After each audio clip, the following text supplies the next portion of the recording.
할렐루야. 주님은 전능하십니다. 아멘. 주님은 크고도 넓으신 광대하신 주님이십니다. 아멘. 이 시간 우리가 하나님을 예배합니다. 아멘. 하나님을 예배하는 이 시간 축복하시며 우리뿐만 아니라 이 대한민국과 열방 가운데 하나님을 예배하는 이들을 기억하여 주시옵소서. 나의 하나님, 오늘날 전 세계 방방 곳곳에서 하나님을 예배하며 찬양하는 가운데 여러 가지 어려움과 곤란함과 또 박해와 미움을 당하고 있습니다. 나의 하나님, 그러나 우리가 예수님 때문에, 정말 예수님 때문에 우리가 당하는 어려움이라면 도리어 우리에게 축복이 있는 줄로 믿습니다. 그러나 주님, 우리 안에 어떤 부족함과 연약함 때문에 우리가 도리어 하나님의 영광을 가리는 것이라면 우리의 연약함을 되돌아보고 그것을 바로잡고 고칠 수 있는 시간이 될 수 있기를 원합니다. 나의 하나님, 예수 믿는 모든 이들이 지혜롭게 하여 주시옵소서. 하나님의 영광을 가리지 않게 하여 주시고 우리가 정말 지혜로운 자가 되어서 우리만이 아니라 우리가 이웃들과 더불어 예수님을 알지 못하는 이들조차도 우리가 더불어 함께 섬기며 함께 사랑하며 이 땅에 향하신 하나님의 기쁘신 뜻이 이 땅에도 보편적으로 이루어질 수 있기를 원합니다. 나의 하나님, 예수님을 알지 못하는 많은 이들도 우리와 함께 기뻐하게 하시고 우리와 함께 즐거워하게 하시고 우리와 함께 이 땅 가운데 선하신 뜻을 이루어 나아갈 수 있기를 원합니다. 특별히 우리를 양산 땅 가운데 보내주셨습니다. 사랑의 아버지 하나님, 우리가 할 수 있는 일들을 감당하면서 이웃을 섬기고 복음을 전하겠습니다. 그 모든 일들 가운데 동행하여 주시고 나의 하나님 함께하여 주시옵소서. 귀하신 예수 이름으로 기도드립니다. 아멘.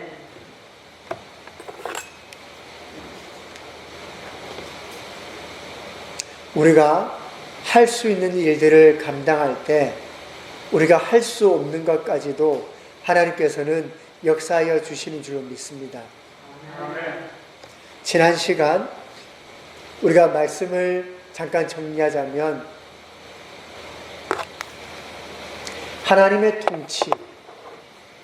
하나님의 통치가 이루어져야 합니다 라고 했습니다. 하나님의 통치는 여러분 한 사람 한 사람, 그렇죠, 우리의 마음 안에서부터 하나님의 다스리심이 이루어져야 됩니다. 그럴 때 정말 하나님의 나라가 멀지 않은 것입니다. 그리고 하나님의 다스림이 시작될 때에 우리가 할 수 있는 일을 하는 것입니다. 아멘. 여러분, 오해하시면 안 됩니다. 하나님께서 우리가 할 수 없는 불가능한 일을 하라고 요구하시지 않습니다. 예, 맞습니다. 여러분, 할 수 없는 것 요구받지 않습니다. 우리의 믿음이 똑같지 않습니다. 은혜로 구원받지만 우리 믿음의 그 크기와 넓이와 높이가 모두 다 똑같지는 않습니다. 그 하나님께서는 그 믿음의 넓이와 그 높이에 따라서 누군가에게는 순교도 감당하게 하시고요. 그러나 누군가에게는 하루하루 일상생활 속에서 믿음을 지켜내게 또 하시는 것입니다. 모두가 같지 않습니다. 그러나 분명한 것은 할 수 있는 일을 감당하게 하시는 우리 하나님이시라는 것입니다. 여러분, 하나님의 통치가 우리 마음 안에서부터 이루어지기를 원합니다. 하나님의 통치가 이루어지면 어떤 변화들이 일어납니다. 자, 어떤 변화가 일어날까요? 하나님의 통치가 시작되면 변화가 반드시 나타나거든요. 자, 어떤 변화가 있겠습니까? 이걸 한번 상상해 보십시오. 하나님 말씀에는 순종해야지 그런 말을 챙겼어요. 예, 말씀에 순종하려고 한다. 하나님 예. 기뻐하는 일을 해야 되겠다. 예, 기뻐하는 일을 따르게 한다. 예, 좋습니다. 자, 또 어떤 게 있겠습니까? 하나님을 잘한다. 전하고 싶은 마음이 막 일어난다. 예, 막 전도하고 싶은 마음이 막 일어난다. 예, 좋습니다. 자, 또, 마음에 평안함이 있다. 샬롬, 샬롬이죠. 예, 좋습니다. 또 뭐가 있을까요? 하나님의 통치. 또 뭐가 있겠습니까? 하나님의 통치. 예, 여러분 다 맞습니다. 말씀하시는 거. 하나님의 통치가 일어나면요, 어둠이 물러나고 빛으로 바뀝니다. 네. 거짓이 사라지고 참된 것이 드러납니다. 악한 것이 없어지고 선한 것이 나타납니다. 하나님의 통치를 받으면 그런 역사들이 일어나야 합니다. 그래서 하나님의 통치를 받게 되면 회개하게 됩니다. 죄를 미워하게 됩니다. 회개하는 것은 하나님의 통치가 이제 내 마음속에 시작됩니다. 시작되었습니다라는 것입니다. 하나님의 통치는 은혜로 이루어집니다. 하나님의 통치는 공의로 이루어집니다. 하나님의 나라는 은혜만 있지는 않습니다. 은혜가 있지만 은혜만 있는 것은 아닙니다. 하나님은 은혜가 풍성하시죠. 그렇지만 죄를 지어도 괜찮다, 지옥에 가도 다시 천국으로 가게 하겠다, 그런 건 없습니다. 하나님은 은혜가 풍성하시지만 또한 옳고 그름, 맞고 틀림을 판단하시는 공의의 하나님이십니다. 우리 하나님은 틀린 것을 맞다고 하시지는 않습니다. 그러면요, 틀렸지만 회개하면 용서하는 하나님이시지요. 잘못되었지만 잘못돼도 괜찮다 하시지는 않습니다. 그러면요, 잘못된 것을 우리가 깨닫고 이해하고 알고 이제 고치면 기뻐하십니다. 그게 바로 회개입니다. 그래서 우리가 회개하면 이제 죄사함을 받기 위해 예수 그리스도의 이름으로 침례받게 됩니다. 우리 제니 형제가 이제 침례받을 마음들이 있습니다. 아침에도 그 얘기를 했거든요. 아주 좋습니다. 그러면 첫 번째, 회개해야 합니다. 회개가 뭔가? 하나님의 통치가 내 마음에 시작됩니다. 어두움이 물러나고 내가 빛으로 나아가야 합니다. 그래서 회개는 뭡니까? 나 이제 죄 짓지 않겠습니다. 죄에서 돌이킵니다. 끝입니까? 아니요. 하나님께로 나아가야 됩니다.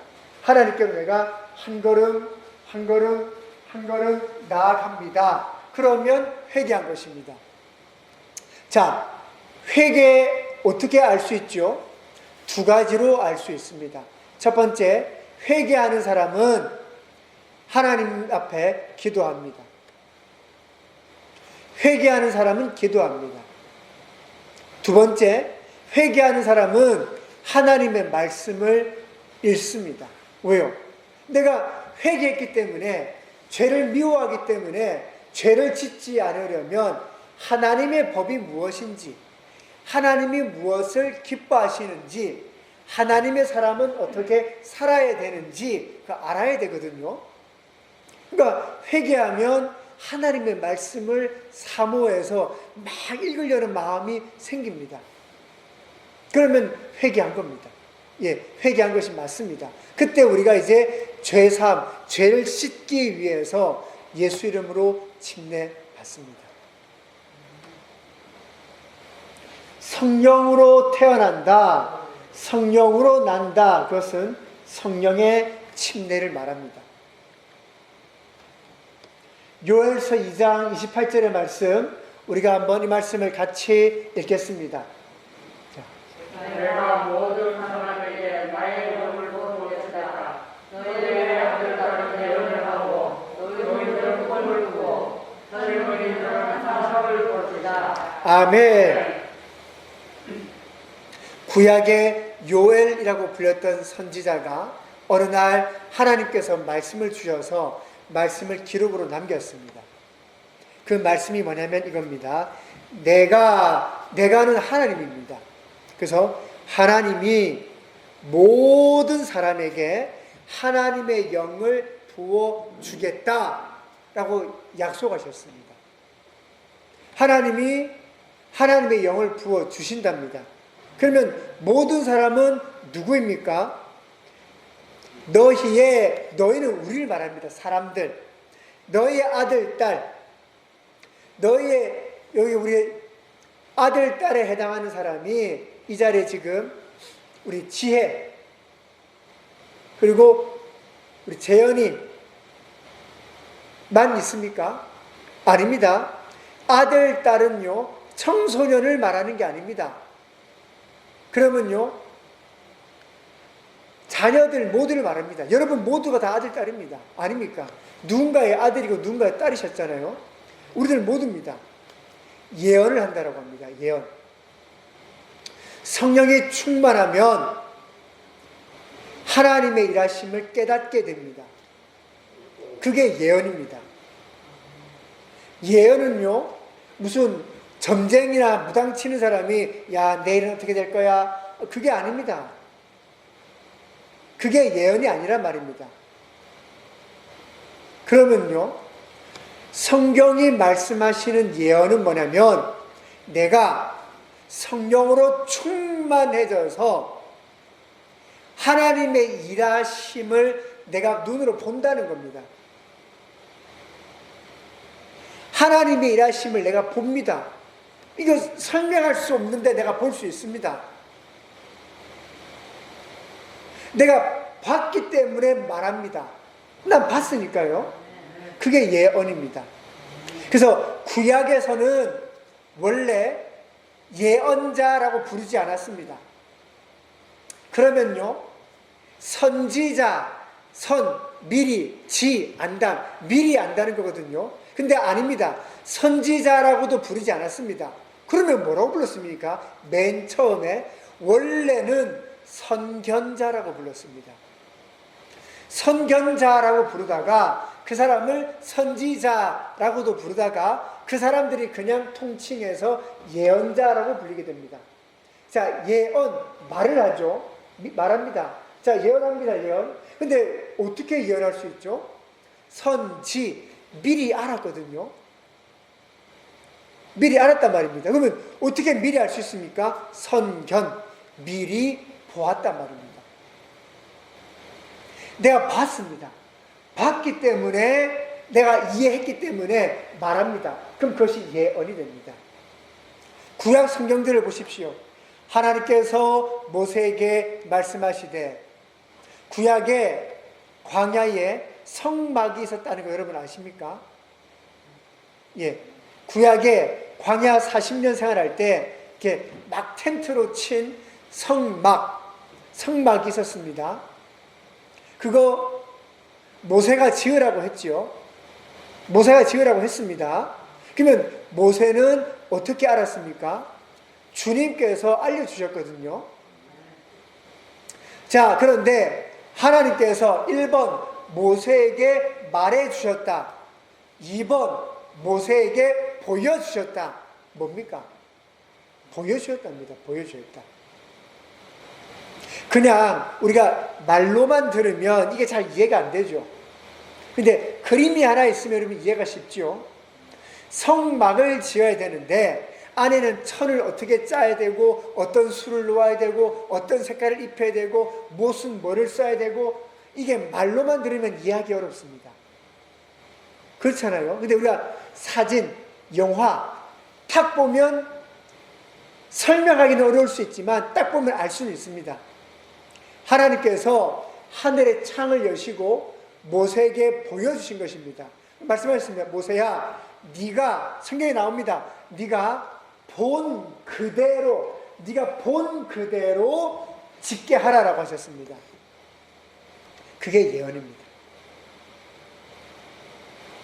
예언은 보아야 됩니다. 그리고 그것을 이해해야 됩니다. 그 다음에 말할 수 있습니다. 그런데 구약의 예언자들이 전부 다 자기가 말하는 것을 100%다 이해할 수는 없습니다. 왜? 그 말은 미래를 향하고 있기 때문에 그렇습니다. 그러나 요엘은 여기까지는 알았습니다. 아, 주님께서 주님의 영을 부어주신다라고 한다. 그 말은 이해했습니다. 그게 구체적으로 어떤 모습인지는 모릅니다. 하지만 주님의 영을 부어주신다라는 그 단어는 이해한단 말입니다. 그 다음 예언을 한다라고 합니다. 노인들이 꿈을 꾼다라고 합니다. 젊은이들이 환상을 본다고 합니다. 예, 그 말은 이해했습니다. 우리 이제 젊은이는 여기 두 사람이 있습니다. 우리 마음은 다 청춘이지만 마음은 다 청춘인 걸 알지만요. 원래 80 밑으로는 다 젊은입니다. 80 밑으로는 다 청춘이니까요. 왜 60이 청춘의 시작이 60이라면서요. 자, 그런데 환상이라고 합니다. 여러분 오해하지 마십시오.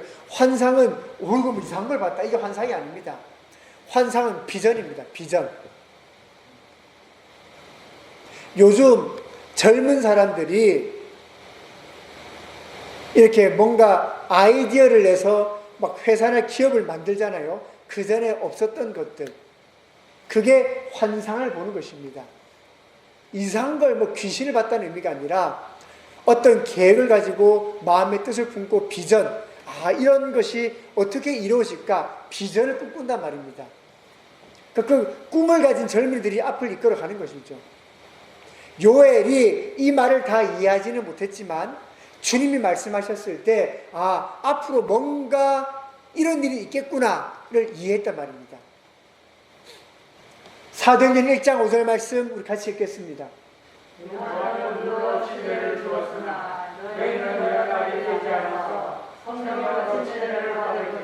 아멘. 이거 예수님이 말씀하셨습니다.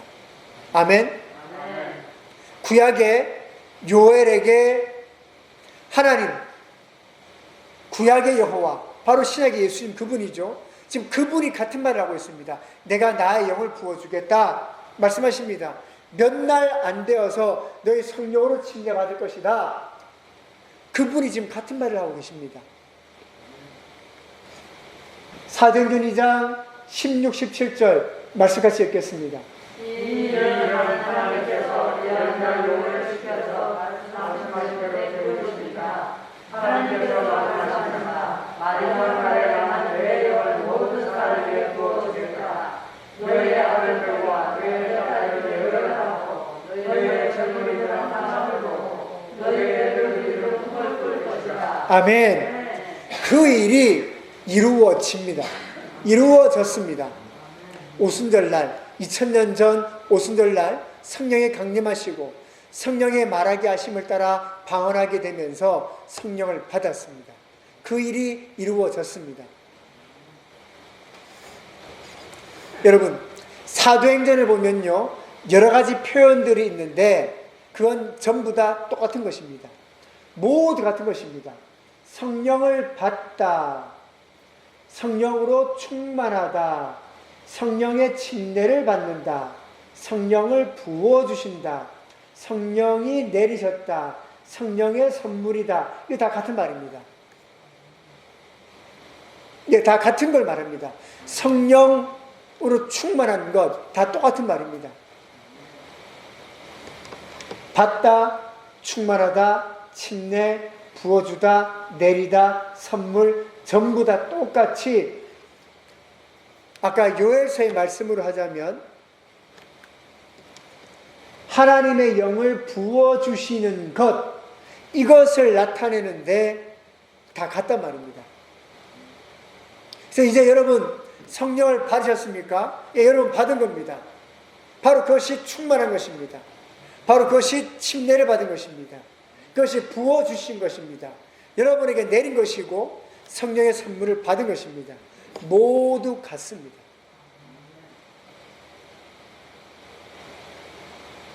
자, 그렇다면 우리가 성령의 충만을 이야기할 때에 뭐라고 하죠?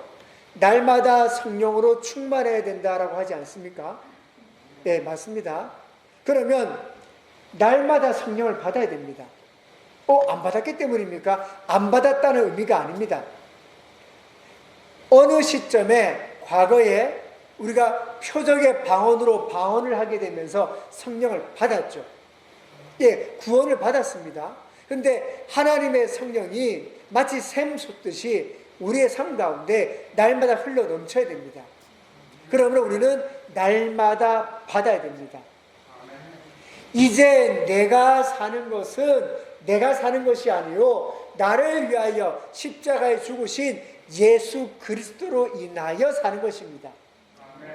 그래서 날마다 우리가 살아있죠. 오늘은 죽어있고 내일은 살아있고 그렇지 않습니다. 그래서 날마다 우리가 살아있기 때문에 예수 믿는 사람이 살아가려면 우리는 성령으로 사는 것입니다.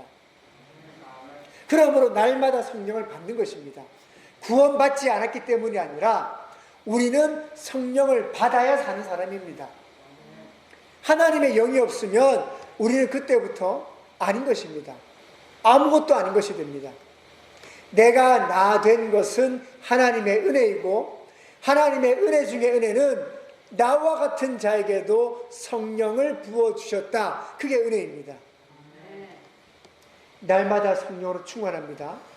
날마다 성령의 침례를 받는 것입니다. 침례는 한 번 받는데, 예, 한 번 받습니다. 그러나 우리의 삶은 날마다 성령의 침례를 받는 것입니다. 왜? 침례라고 부르는 단어의 뜻을 이해하시면 됩니다. 침례라고 하는 말의 뜻은요, 물 속에 완전히 풍덩 잠긴다라는 것입니다. 물 속에 완전히 잠긴 것이 침례죠. 날마다 성령의 침례를 받아야 되는 것은 나의 삶이 날마다 성령 속에 풍덩 잠겨서 성령의 인도하심 따라 성령의 은혜에 따라 살아간다는 것입니다. 성령을 부어주십니다. 날마다 폭포수처럼 부어주는 은혜. 성령이 나에게 내려오셨습니다. 그리고 이것은 너무너무 값진 것인데 우리가 살 수 있는 것이 아니잖아요. 예, 여러분 어떻게 살 수 있겠습니까? 그러니 성령은 선물입니다.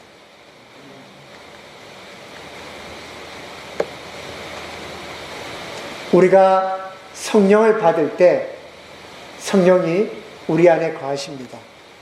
이게 당연한 말인 같은데 당연하지 않습니다. 많은 사람들이 착각하고 오해한단 말이죠. 나 막 성령의 감동을 받아. 나 마음이 뜨겁고 막 눈물이 나. 나 오늘 너무 막 기분이 좋아. 성령이 충만한가 봐. 우리가 성령을 받으면 표적으로 첫 번째 사인으로 방언이 터져 나옵니다. 그건 성경적입니다. 그래서 표적으로 우리가 방언이 나오고 내가 처음 성령 받은 역사가 없다면 성령은 우리 안에 거하시지 않습니다. 아직 거하시지 않은 겁니다. 막 눈물이 납니다. 예, 그건 눈물이 난 거죠. 마음이 뜨겁습니다. 예, 그건 마음이 뜨거운 겁니다. 성령의 감동이라고, 예, 아직 성령이 우리 안에 거하신 건 아닙니다. 성령은 성령을 받을 때만 우리 안에 거하십니다. 아멘. 근데 하나님이 만유에 충만하시니까 내 속에 들어오진 않으셨어도 곁에만 계셔도 그 영향을 받을 수는 있겠죠. 그러나 주님이 곁에 계시다고 성령을 받은 게 아닙니다. 주님이 내 속에 들어오셔야지만 성령을 받은 것입니다. 이건 좀 다른 것입니다. 구약은요, 성신으로 충만했다 이런 장면들이 나오는데 구약에서는 하나님께서 우리 주변에 충만하신 것입니다. 근데 신약은 그분이 내 속에 들어오십니다. 주님이 내 안에 들어오셔야 그게 정말 구원이죠. 그래야 정말 하나님의 나라인 것입니다. 성령 침례를 통하여 우리는 그 지체가 됩니다. 그리스도의 몸된 교회의 지체가 될 수 있습니다. 그러므로 물과 성령으로 거듭났을 때 우리가 정말 성도, 그리스도의 몸된 교회의 지체이다 라고 말할 수 있습니다. 우리가 보통 교회를 다니면 교인 이렇게 부를 수 있지만 엄격하게 구별할 때 왜? 그리스도의 몸된 교회니까. 머리가 그리스도시잖아요. 그러면 머리가 그리스도라고 할 때 어떻게 그리스도에 붙을 수 있냐 말이죠. 성령을 받아야 됩니다. 성령을 받지 않으면 그리스도의 몸된 교회의 지체는 아닙니다. 아직 아닙니다. 될 수 없다가 아니라 아직 아닌 것입니다. 말씀 같이 읽겠습니다. 우리는 교회를 사랑하는지 그리스도를 사랑하는지 종이든지 자유인지 모두가 성령으로 침례를 받아서 한 몸이 되었고 또 모두가 성령을 마시게 되었습니다. 아멘. 성령으로 침례받아야 그리스도의 몸, 한 몸, 교회가 될 수 있습니다. 진정한 의미의 에클레시아, 부름을 받아 모인 사람의 무리라고 할 때는 성령을 받아야 한 몸이 됩니다. 그러면 아직 성령 받지 않은 나는 뭡니까? 신앙생활을 하고 있는데요. 예, 그분은 부름을 받아서 이제 나오고 계신 겁니다. 부름을 받아서 나오고 계신 겁니다. 근데 여기까지 오셔야죠. 도중에 멈추면 안 됩니다. 지금 올림픽 하고 있지 않습니까? 올림픽. 달리기 경기를 하는데 달리면 결승점을 통과해야 1등이든 10등이든 등수가 정해집니다. 이해하시죠? 출발은 했는데 결승점을 가기 전에 포기합니다. 그 사람 등수 없습니다. 기권이 됩니다. 기권. 다른 겁니다. 결승점을 통과하면 금메달, 은메달, 동메달만 있는 게 아니고요. 4등, 5등, 6등, 7등 순위가 다 매겨집니다. 10명이 뛰어도 10등이 있고 1000명이 뛰어도 1000등이 나온단 말입니다. 결승점을 통과한다면. 그러나 우리가 결승점을 통과하지 않고 그 전에 멈춰버리면 기권패가 됩니다. 그러면 순위가 나올 수가 없죠. 신앙생활을 하고 있습니다. 예, 잘하시는 겁니다. 끝까지 와야 됩니다. 끝까지 가야 됩니다. 근데 도중에 포기하게 되면 그건 아무것도 아닌 것이 됩니다. 아무것도 남지 않습니다. 아무것도 아닙니다. 저는 교회를 다녔습니다. 예, 근데 어쩌란 말입니까? 교회를 다녔다고 하는 것이 여러분 우리를 구원하는 것이 아닙니다. 그리스도의 몸된 교회에 한 몸이 되는 방법은 성령으로 침례를 받는 것 외에는 없습니다. 근데 이 거듭남은 전체입니다. 부분이 아닙니다. 이게 무슨 말이죠? 무슨 말이냐면 지금 우리가 물과 성령으로 거듭남에 대해서 말씀드리고 있거든요. 물로만 거듭나는 것만으로도 안 됩니다. 성령으로 거듭나는 것만으로도 안 됩니다. 전체여야 됩니다. 무슨 말입니까? 물과 성령으로 거듭나시란 말입니다. 그게 전체란 말입니다. 요한복음 3장 5절의 말씀 우리 같이 읽겠습니다. 내가 진정으로 너희에게 말한다. 누구든지 물과 성령으로 나지 아니하면 하나님 나라에 들어갈 수 없다. 아멘. 누가 하나님 나라에 못 들어갑니까? 물로 나지 않으면 못 들어갑니다. 성령으로 나지 않으면 못 들어갑니다. 그런데 물이면 충분합니까? 아니면 성령이면 충분합니까? 아니요. 물과 성령으로 누구든지 나지 아니하면 못 들어간다는 말입니다.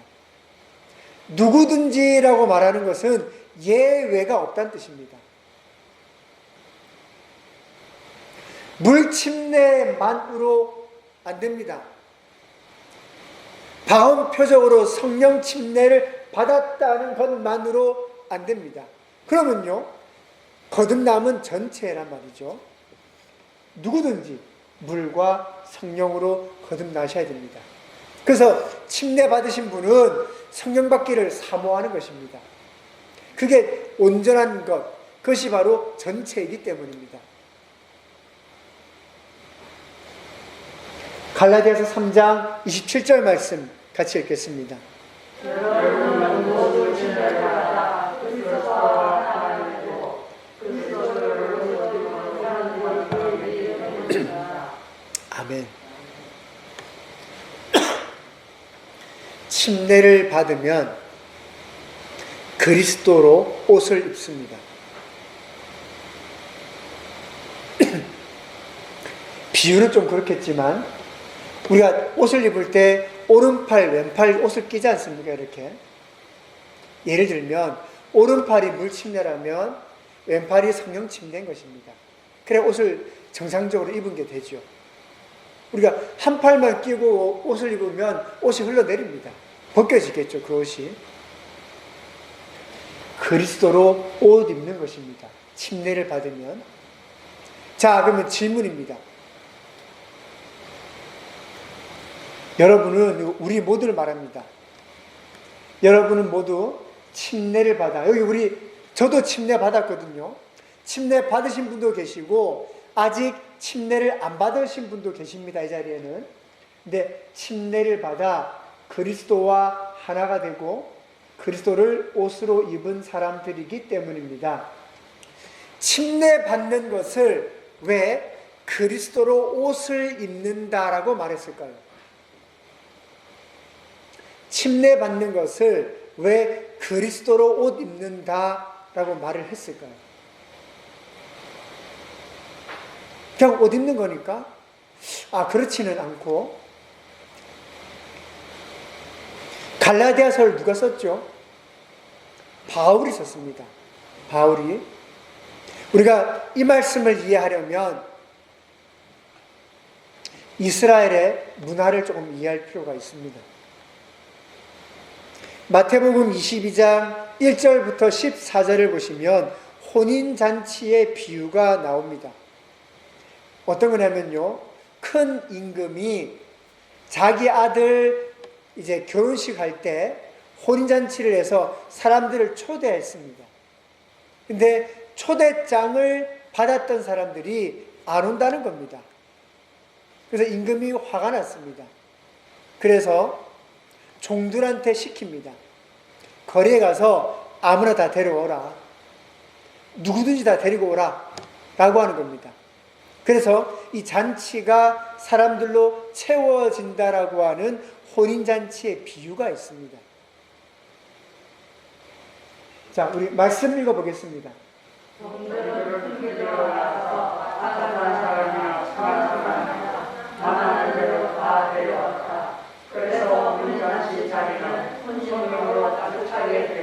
아멘. 자, 종들이 나가서요, 착한 사람만 데리고 왔습니까? 아닙니다. 악한 사람이나 선한 사람이나 당신이 누군지 상관없습니다. 만나는 대로 다 데리고 왔단 말입니다. 이건 구원에 대해서 비유하고 있는 것인데요. 악한 사람은 예수 믿을 수 없다. 악한 사람은 구원받을 수 없다. 그렇지 않습니다. 착한 사람만 예수 믿을 수 있다. 착한 사람만 구원받을 수 있다. 그런 거 아닙니다. 사람이 다 죄인인데 그 사람이 착해봐야 얼마나 착하고 얼마나 착하겠습니까? 모든 사람이 다 죄인입니다. 착한들 그 사람이 얼마나 착하단 말입니까? 사람은 다 죄인입니다. 그런 분들 계시단 말입니다. 저는 이제 담배를 피니까 아직 교회를 못 갑니다. 예수 못 믿습니다. 담배 끊으라고 말한 게 아닙니다. 예수 믿으라고 말하는 것입니다.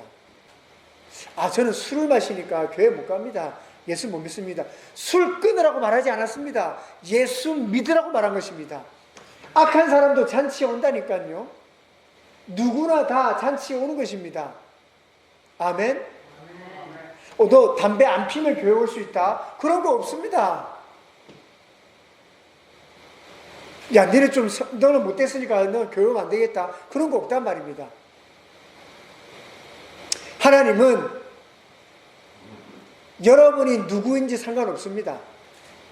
여러분이 착한들 도대체 얼마나 착할 것이며 악한들 도대체 얼마나 악하단 말입니까? 그거 중요한 게 아닙니다. 그러면요, 여러분이 어떠하든 상관없고 여러분의 있는 모습 그대로 그냥 주님은 부르시는 겁니다. 오라는 겁니다. 오라.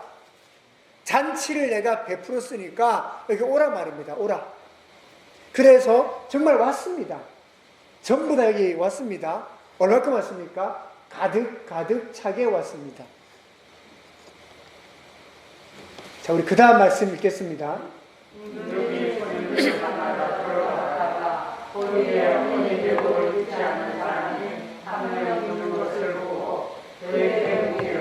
이 사람아 그대로 본인의 욕을 듣지 않는데 어떻게 여기에 돌아왔는가 하기 그는 아무 말도 하지 못하였다. 우리가 이 말씀을 잘 보셔야 됩니다. 자, 종들이 큰 길로 나가서 만나는 대로 사람들을 데리고 왔지요. 맞습니까? 그러면 잔치에 처음부터 오려고 했던 사람입니까? 아니면 잔치에 올 생각이 없었는데 종을 만나서 그냥 잔치에 참석한 사람입니까? 예, 그냥 온 사람이죠. 그러면 이 사람들이 예를 들면 좋은 옷을 입었을까요? 보통 옷을 입었을까요? 입었겠죠. 자, 그런데 임금이 말합니다.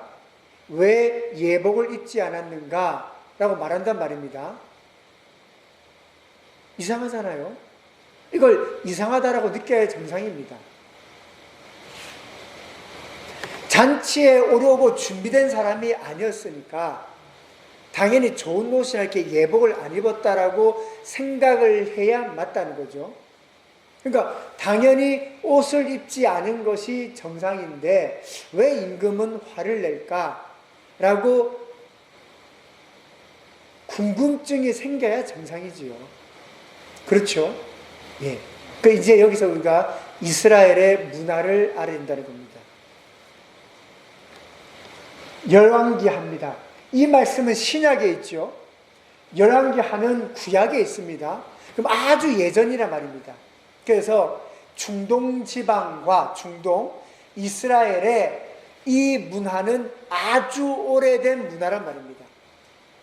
신약 때 예수님이 말씀하시는데 구약의 열왕기하를 얘기하고 있으면 몇백 년 전이란 말입니다. 아주 오래된 이야기란 말입니다. 1, 2년 전이 아니죠. 그래서 중동 지방과 이스라엘의 이 문화가 아주 오래되었다를 이해하시란 말입니다. 우리 장시 혹시 보입니까? 같이 한번 읽어보겠습니다. 누가 예복을 가져야하는 사람에게 거기 모인 마을의 종들이 입을 예복을 모두 가져오라고 명하였다. 그들에게 입힐 예복을 가져오니 네. 자, 바알의 선지자들입니다. 그건 중요한 게 아닙니다. 예후가 이제 바알의 선지자들을 벌하려고 이제 머리를 쓰는 겁니다. 근데 그게 중요한 게 아니라 뭐라고요? 잔치를 연 사람이 예복을 관리하는 사람들을 통해서 옷을 준비해 준단 말입니다. 그래서 사람들에게 입힐 예복이 준비되어 있습니다. 그게 이스라엘의 문화입니다. 잔치를 열면 잔치를 여는 사람이 잔치에 초대돼서 오는 사람들이 입어야 할 옷을 전부 다 준비합니다. 우리는 이건 모르죠. 우리는 모릅니다. 자, 이 문화가 지금 서양에도 남아 있습니다. 서양에도 이 문화가 남아 있고요. 이 문화가 약간 우리에도 남아 있습니다. 그래서 서양에서는 아주 중요한 잔치, 그러니까 이제 중요한 파티가 있으면 사람들을 초대할 때요. 초대하는 사람들이 따라서 옷을 보내줍니다. 사실은 옷만 보내주는 게 아니고요. 옷, 신발, 액세서리까지 다 보내줍니다. 그러니까 정말 이렇게 부자들이 주최하는 아주 중요한 파티를 하게 되면 거기에 참석할 사람들한테 머리끝부터 발끝까지 입어야 될 옷, 신발, 뭐 이렇게 시계, 뭐 반지, 목걸이 전부 다 보내줍니다. 아주 이게 격조 있는 파티를 그렇게 한단 말이죠. 자, 우리도 보면요, 결혼식이나 이렇게 뭘 행사를 하게 될 때 옷 사주잖아요. 새 옷 입고 온나? 하죠? 합니다. 지금 이거는 2000년 전 이야기이기 때문에 이런 문화가 아마 퍼졌다고 저는 봅니다. 이런 문화들이. 그래서 생각해보면 이런 문화가 있었습니다. 있습니다. 근데 차이점은 뭐죠? 우리는 모든 사람에게 옷을 다 주지는 못하잖아요. 근데 이스라엘은 모든 사람에게 옷을 다 줍니다. 잔치에 온 모든 사람에게 다 준단 말입니다. 다 줍니다. 예외 없습니다. 그러니까 좋은 옷을 입으면 예복이고 안 좋은 옷을 입으면 예복이 아니구나가 아니란 말이죠. 어차피 길거리 나가서 다 데려왔습니다. 그러면 뭐 특별하다고 좋은 옷을 입었을까요? 그게 아닙니다. 초대받은 사람들이 잔치에 들어오면 앞에 입구에서 아유 잘 오셨습니다 라고 예복을 준비한 사람이 옷을 줍니다. 그러면 내가 그 예복을 입는 겁니다. 예복을 입은 사람이 잔치에 들어온단 말이죠. 그런데 한 사람은 예복을 안 입었습니다. 그 사람에게 옷을 안 준 것이 아니고 그 사람이 옷을 안 입겠다고 했단 말입니다. 자, 이게 어떤 의미인 줄 아십니까? 잔치에 초대를 받아 왔는데 옷을 안 입겠다고 거절하면 나는 이 잔치를 무시한다는 뜻이 됩니다. 그러니까 임금이 화를 내는 겁니다. 여러분 이해하시겠죠? 초대했고 초대에 응해서 왔는데 옷을 안 입고 있다는 말은 잔치를 무시한다는 뜻이 됩니다. 그러니까 임금은 화를 내서 이 사람을 다시 쫓아냅니다. 그것이 바로 혼인잔치의 비유입니다. 사랑하는 성도 여러분, 그리스도로 옷 입습니다. 여러분이 누구인지 중요하지 않습니다. 악한지 선한지 그것도 중요하지 않습니다. 저는 아직 뭐 술을 하고 담배를 하고 그런 거 아무 중요하지 않습니다. 여러분이 이 잔치에 초대를 받아서 천국 잔치에 초대를 받아서 여러분이 여기에 오셨다면 잘하신 것입니다. 자, 그런데요, 잔치에 초대받아서 왔을 때 여기에는 임금이 정한 규칙이 하나가 있습니다. 당신이 어떤 옷을 입고 왔는지, 뭐 찢어진 청바지를 입었는지, 뭐 어떤 옷을 입었는지 그건 중요하지 않습니다. 예, 그건 중요한 게 아니란 말이죠.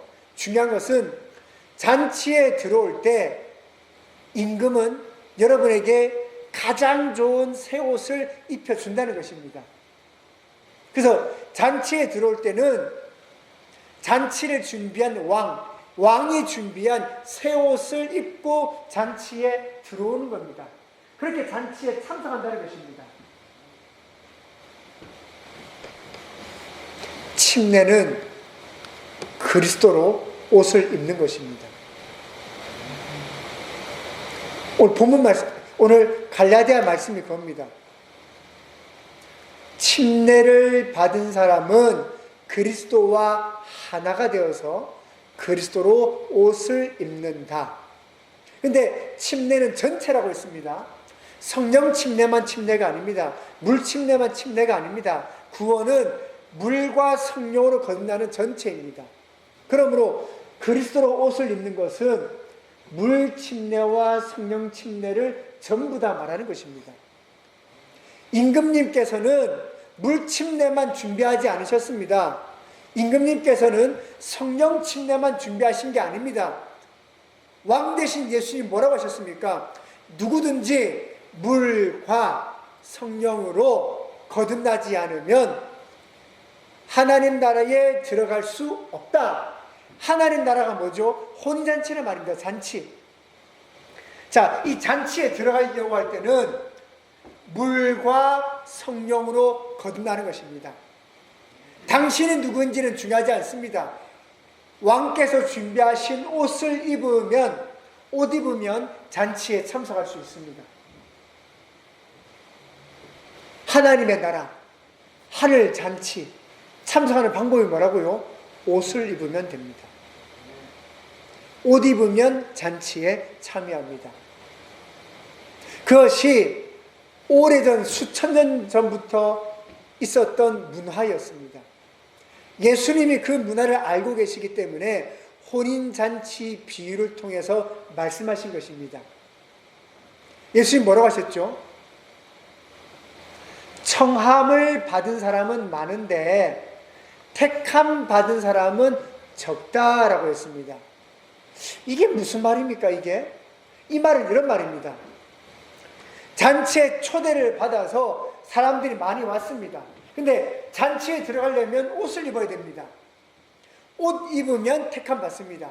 그런데 이 세대가 너무나 악하여 하나님 앞에 순종하기를 싫어해서 먹고 마시고 즐기기는 좋아하지만 왕이 요구한 대로 옷을 입고 잔치에 참여하기는 원하지 않는단 말입니다.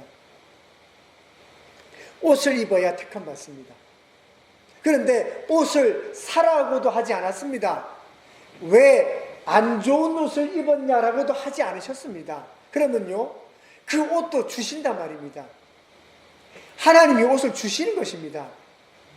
너 왜 옷을 좋은 걸 안 샀어? 말한 게 아닙니다.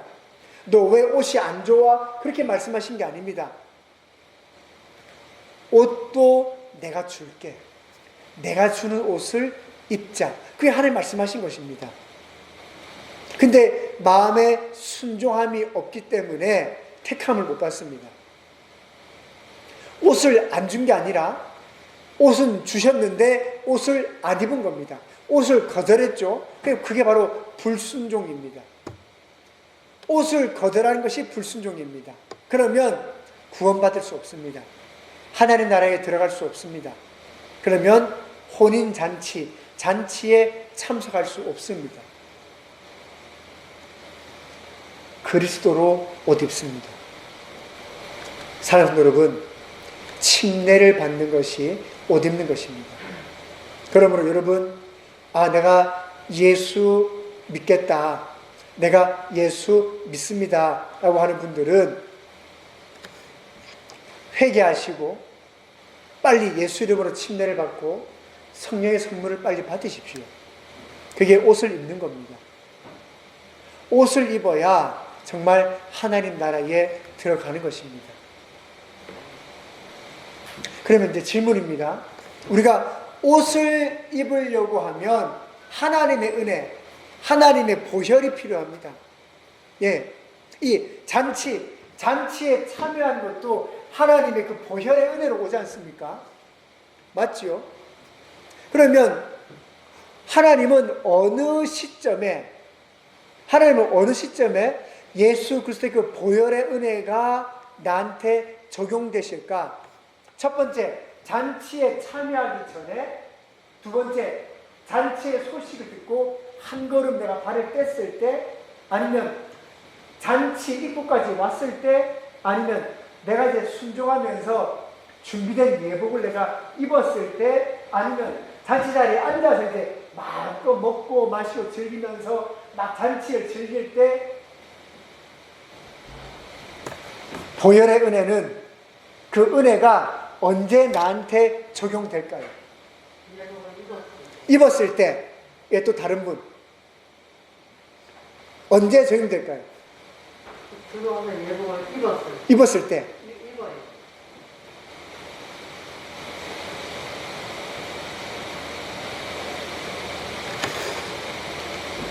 구원의 전 과정에 보혈이 적용됩니다. 보혈은 은혜입니다. 은혜. 십자가는 사랑입니다. 십자가의 사랑과 십자가의 은혜는 내가 예수님을 모를 때도 내 삶을 향하고 빛을 비춰주고 계십니다. 내가 초대를 받았잖아요. 한 발 뗐습니다. 한 발 뗀 건 아직 예수 제대로 믿은 건 아닙니다. 나 잔치로 가볼까? 한 발 뗀 겁니다. 그때도 보혈의 은혜는 내 삶 가운데 일하신 겁니다. 예, 하나님의 은혜입니다. 은혜. 내가 이제 잔치 자리까지 왔습니다. 이제 우리가 신앙생활을 시작한 겁니다. 잘하셨습니다. 근데 여기까지 오면 안 되고 안에 들어와야 되는 겁니다. 근데 들어오려면 가장 멋진 최고의 옷을 예수님이 준비하셨습니다. 옷을 입어야 됩니다. 안 입으면 안 됩니다. 옷을 입어야 정말 참여하는 겁니다. 그때도 하나님의 은혜로 우리가 옷 입습니다. 잔치 자리에 들어와서 마음껏 먹고 즐기십시오. 잔치니까. 잔치는 즐거워하는 겁니다. 잔치는 기뻐하는 겁니다. 마음껏 즐기십시오. 마음껏 드시고 마음껏 기뻐하십시오. 막 노래하고 춤추고 기뻐하십시오. 그때도 하나님의 은혜입니다. 하나님의 은혜는 내가 예수님을 알기 전부터 내 삶의 빛으로 비추고 계셨습니다. 그래서 구원의 모든 과정 속에 예수 그리스도의 보혈, 그 은혜, 그 사랑, 십자가가 적용되고 있습니다. 사랑하는 여러분, 여러분이 회개하기 전에도 십자가의 사랑은 여러분을 향하고 있습니다.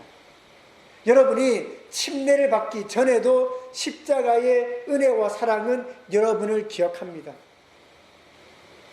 여러분이 아직 성령을 받지 않으셨다 하더라도 십자가의 그 은혜와 사랑은 여러분을 향해 있습니다. 그러나 여러분, 그리스도로 옷 입으셔야 됩니다. 그리스도로 옷 입으셔야 됩니다. 하나님의 은혜와 사랑은 예수 믿는 자에게만 주시지 않습니다. 하나님은요, 하나님을 모르는 자도 사랑하십니다. 성경에 뭐라고 합니까? 악한 자라도 심판받아 지옥 가는 것을 내가 기뻐하지 않는다. 아무리 악한 자랄지라도 그가 멸망당하는 것을 내가 기뻐하지 않는다. 그게 하나님이십니다. 예수 믿지 않는 자라도 하나님은 그를 구원하기 원하십니다. 그러니까 십자가의 은혜와 사랑은 예수 믿는 사람만 향하는 것이 아니고요, 온 인류를 위해 향한 것입니다. 그게 하나님의 사랑입니다. 하나님의 은혜입니다. 그러나 여러분, 결정적인 순간이 있습니다. 언제입니까? 그리스도로 옷을 입을 때라 말입니다. 이제 여러분은 교회로 나오셨습니다. 교회 밖에서도 하나님은 그들을 사랑합니다. 그들에게 은혜를 베풀기 원하시는 분입니다. 예, 우리 하나님은 그런 분이십니다. 근데 여러분은 교회로 나오셨단 말입니다. 그러면 그리스도로 옷 입으십시오. 그리스도로 옷 입으십시오. 옷 입으셔야 되는 것입니다. 여기까지 오셔서 주저할 이유가 뭐란 말입니까? 아니, 잔치 자리 앞에까지 오셔서 왜 주저하십니까? 그리스도로 옷 입는 것입니다. 그래야 온전히 잔치에 참여하는 것입니다. 옷을 사라고도 하지 않았습니다. 예수님께서 준비하셨습니다. 그냥 입으시면 됩니다. 아멘. 바로 그것이 회개하고 물로 침례를 받고 성령의 선물을 받는 것입니다. 하나님은 주고자 하십니다. 그럼 여러분, 받으시고 입으십시오. 그리스도로 옷 입는 것입니다. 우리 말씀 기억하시면서 함께 기도하시고, 여러분 가운데 누구든지 나도 이 잔치에 완전히 참석하고 싶습니다, 나도 그리스도로 옷 입고 싶습니다 라고 하시는 분들이 있으시면 말씀해 주십시오. 우리가 함께 위하여 기도하고 그분의 물과 성령으로 거듭나 하나님의 나라에 들어갈 수 있도록 우리가 돕겠습니다. 그리스도로 옷 입으셔야 됩니다.